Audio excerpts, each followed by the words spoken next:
Well, hello everybody, and welcome to Today Isle. I'm Clixon, and today I'll be tying some flies. We're gonna start with the basics. I'm by no means an expert fly tyer. I'm just actually getting started myself, but it's something that I have been enjoying. And since I plan to be doing some fly fishing this spring, I would like to be prepared. Now, I do have a few that I've made already. I'll just show you briefly what I've done. So as you can see here. Let's move the camera just a bit. Actually, we'll move the box. I've got a variety here that I've tied. I've got some wet flies, some dry flies, some streamers, a variety of things for many different types of fish. Some of which are, following patterns, some of which are just random creations. What I'll be tying today will be for trout, specifically, and I'm going to try doing a humpy pattern, something like a yellow humpy. These here are what we call humpies. They have a hump on the back made of deer hair, and it helps them float. So that's kind of what I'm going to be doing today. I think I'll do something with a yellow belly. I guess you might call that a yellow humpy. And we're going to do it with a size 14 hook, so pretty small. Here, these are a few of the different types of hooks. We've got a size 8 streamer hook. We've got a size 10 dry hook. So these are the size 14 dry hooks. They're pretty tiny, especially if you compare them with that. But that's what we're going to work with today. So, let me just readjust the camera here.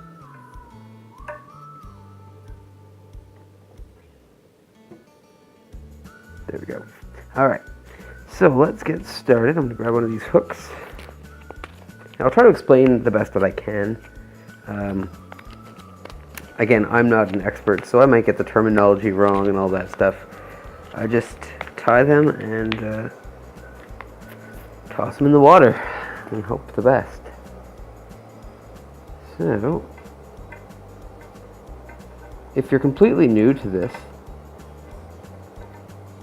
we'll start by explaining how you put it in the vise. So you want to grab it just by a little tiny bit here. It needs to be secure, but you don't want to have it all the way in like this. You need to have full access to it. So something like this should hold it nice and secure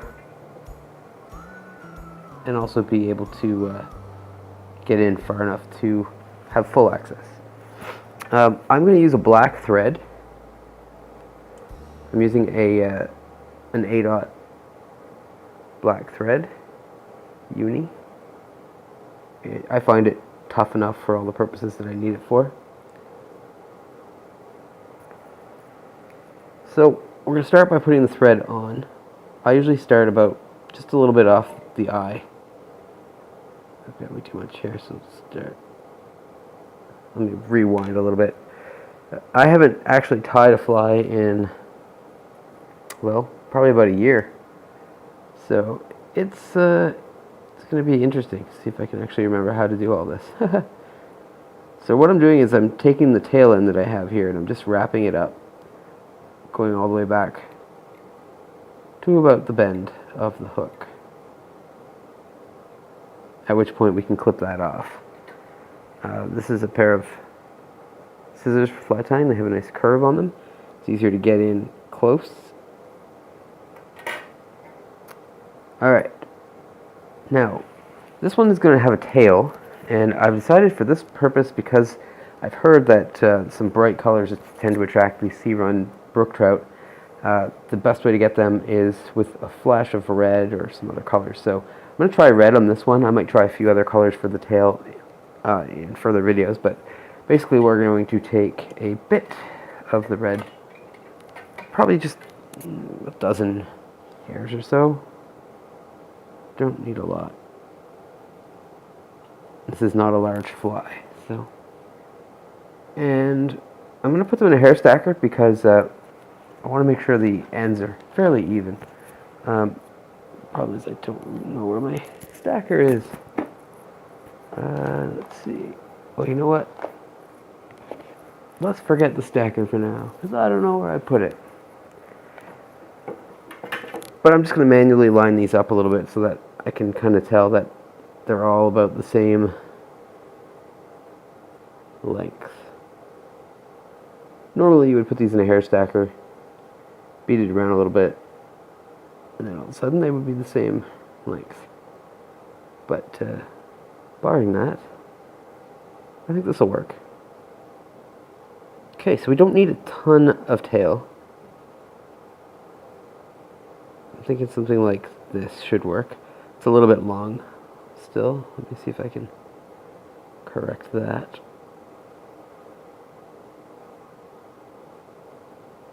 There. That should work adequately. Alright. So I'm going to tie in loosely at first. If you do it too tight, you'll get this displaying effect, which isn't really what you want to go for. Shouldn't flare out too much. Just go forward a little bit and wrap that up.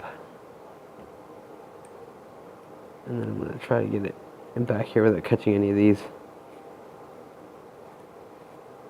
There we go. So we're going to bring that back. A couple good wraps should hold that in place. And again, you don't really want to do it too tight or it will flare too much, but a little bit of flare isn't too bad.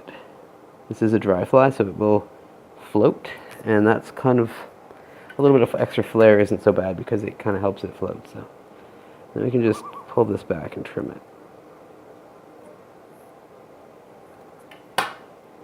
Okay. Now, I'm going to use a little bit of this kind of ochre yellow colored thread. You can use a total variety of material here. It can be any kind of thread. It can be you can use some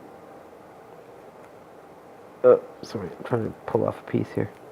You can use some peacock herl to wrap around to do the same effect as the thread. You can use tinsel if you're looking for a little more flash.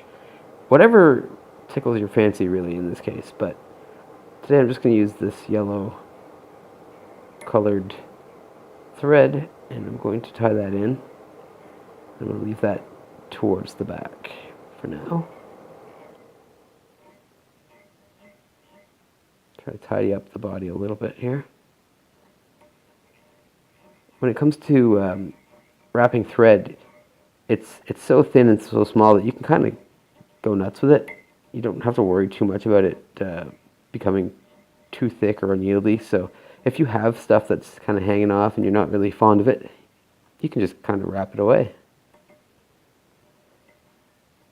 Alright, I'm going to take the thread back again to about the middle. And then we're going to use some natural deer hair here. This is from a deer tail.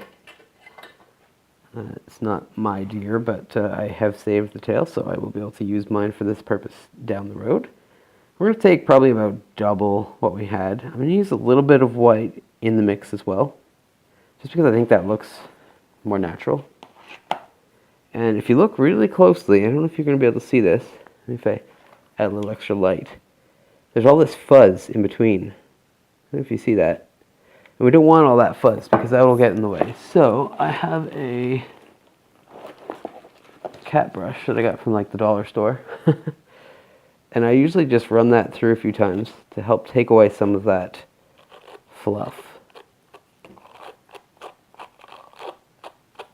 It's just like almost like a downy layer between the furs. There. I think that's pretty good at getting rid of it. And now the lower part of this is going to form the hump, and the upper part is going to form the wing. Now again, if I had my hair stacker, I'd probably stack these hairs and then cut it down below. I don't have that, so I'm just going to try to level them out manually. This could be a disaster. Just because we want the wing to be around a uniform height. So, okay, that should do it. I think I need a little bit more. So let me just grab it a tiny bit more. There we go. You don't want it to be like too crazy thick, but okay, there we go. So I've matched that up with the other one. Sorry, it's hard to do all this on camera.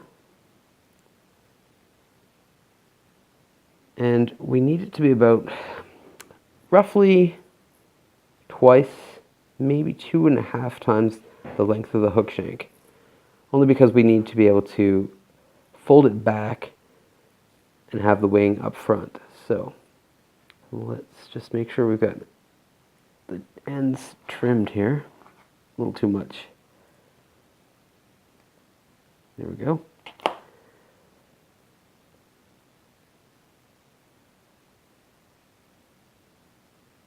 Yeah, I think I've got just a wee bit too much, but we'll try it anyway, because you only live once. So let's try putting this in. And again, we don't want it to flare out too much, so we're going to do a couple of wraps right at the beginning here.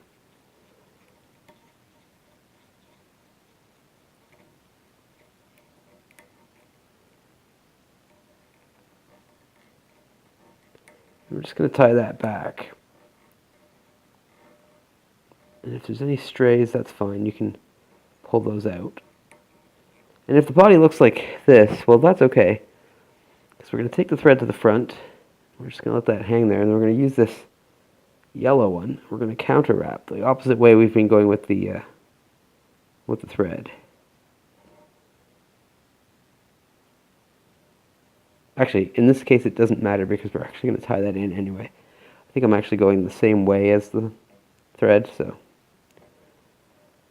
And now I like these to be a little bit thick with 2 C's. So I give it a couple of extra wraps. And that's alright. Because again, I want to kind of hide all these little legs that are sticking out. And then we can just tie that in.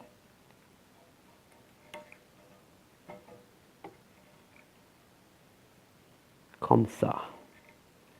Careful not to obscure the eye of the hook. That will come back into play later, obviously. Alright, so we've got that down. Let's just cut this excess here. Alright, now we want to gather the wing and the hump without actually collecting any of the red hairs. This can be a bit dicey. There we go. We're going to pull that all forward like that. Now I know I'm just noticing that my wing is probably going to be a lot too big. So I'm going to cut some of this. Now, it doesn't look as good when you do it this way, but you know what? The fish don't care. I don't care. So that'll do. Alright, so to make the hump, we just pull it forward like this, and we are going to tie that in right behind the eye. We're going to tie it all right at one spot here. I'm not going to go back anymore. Okay, so let's pull this up. This is going to be the wing. I like to put a few wraps right in front, like that, to kind of keep it contained. And a lot of people like to split the wing. I'll do that here just because, well, it looks cleaner. You basically just have to try to find the middle so that you have a little bit on each side. Roughly the same, if you can manage. And then you're going to take your thread and put that in the split, like so. Then we're going to go to the back. We're going to find that split again. And we're going to do it the other way, sort of like a figure 8. Now see, normally the wing looks less frizzled than it does right here.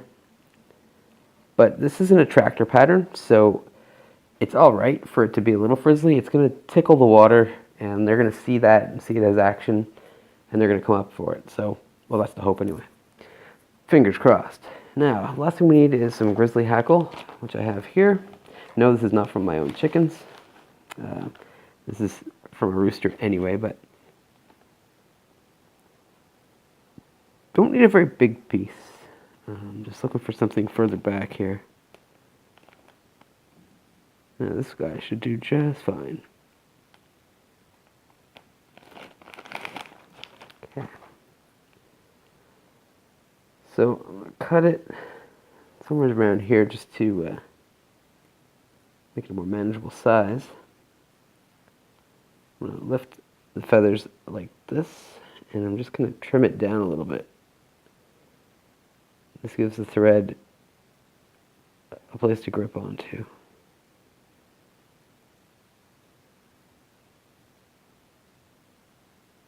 Like so.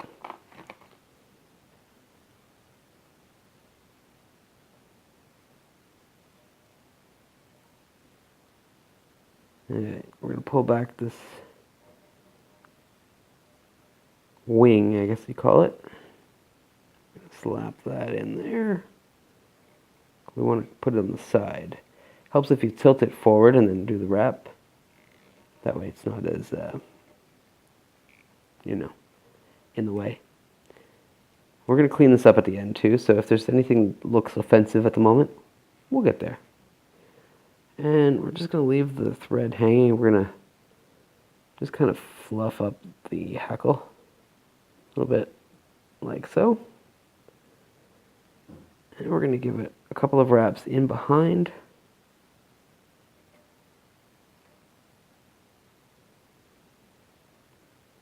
And, whoop, I don't have hackle pliers, so I do it manually, and sometimes it's frustrating, but you must persist. You know what, before I wrap any further, I want to cut that little tail off, because I don't want to get that caught underneath. It's going to obscure the eye of the hook. There we go. Kind of push things back as well. Okay, so we've got that wrapped a couple times behind the eye, or behind the wing, sorry. And we're going to do it a couple times in front as well.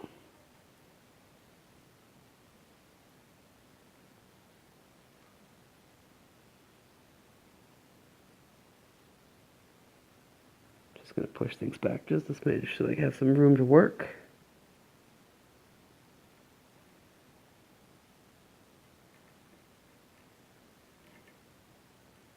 Not a ton of room to work, but as long as I can get that thread to wrap around the eye of the hook, I'll be just fine.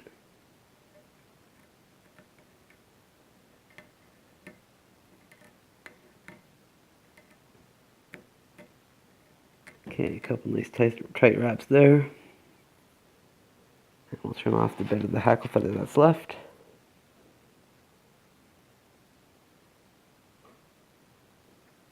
Hopefully without cutting too many other furs. There we go. And I'm going to give that another couple of wraps before I finish it off. Now there's a couple ways you can finish it. A lot of people use a half hitch tool, which I don't own. You can use like a pen body or something like that. I usually just use the whip finisher. I just find it easier to do in this case. Whoop.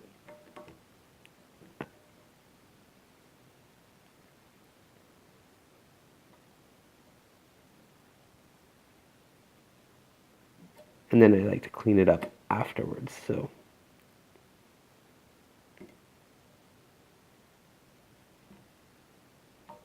Okay, there we go. Now, I've got it all tied and secured. I'm going to just take it and rotate it to see what might need to be trimmed. So, honestly, like some of the little legs and things, they add something to this fly. They're not terrible. The yellow will serve as a detractor. I see a little bit of stuff blocking the yellow here, so I'm going to try to cut some of that away. You know, the real pros, they don't have to cut away or anything like that. They just do it all perfect in the first shot. But I'm a novice. Like I said, I've only done this for about a year, and even then I haven't done it all that much. Oops, sorry for the camera. I'm trying to pull this back just a smidge more from the eye of the hook. a bit crowded.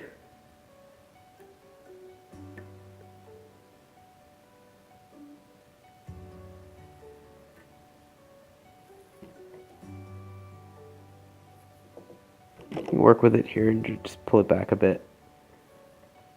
There we go. Alright, so the eye of the hook is clear. A little trim down here, trying not to get the hackle.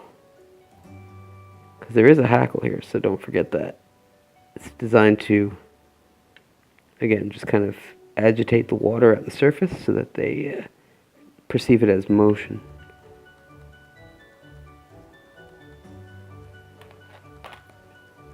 Alright, let's take a look. So this side, not too bad. Alright, let's take it out of the vise and see what we've got. I think I'm tightening it. Well. Try that again.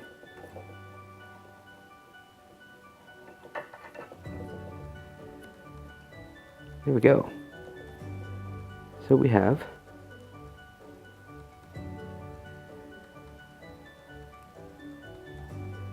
a red-tailed yellow body humpy. That is not my best work, but it's a beginning, and I hope to bring you more in the future. Hope you liked it.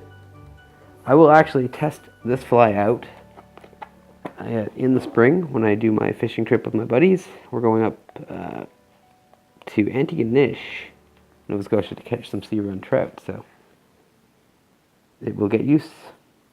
Thanks for watching. See you next time.